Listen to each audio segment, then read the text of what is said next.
Өз басым екінші рет жасағаннан идеальный болып шыққан меренговый рулеттің рецептісімен бөлісемін. 7 жұмыртқаға шым-шым тұзды қосып, үстінен қантты қосып, барлығын бірге шайқаймыз.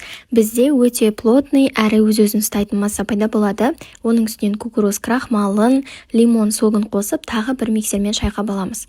Бізде меренга дайын, енді пергамент қағазына барлығын орналастырамыз да қызып тұрған пешке салып пісіріп аламыз. Енді фисташка немесе миндальды себуді өзіңіз қарайсыз. 150 градуста 30 минут кептіресіз.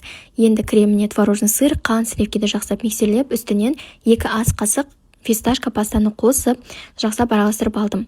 Піскен меренганы пештен шығарып, суытып, арғы бетін аударасыз да ортасына кремді, содан соң варенье немесе джемді осылай жағып, пергаменттің көмегімен орап шығасыз.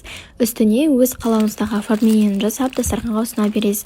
Шынымды айтсам, маған ең қиын десерттің бірі ол меренговый рулет. Менің бірінші жасағанымнан шыққан жоқ, себебі градусы өте қатты қойыппын, және де аз ғана уақыт кептіргенмін. Меренга ешқандай шыққан жоқ, дәл осы рецептпен жасап едім, керемет болып шықты.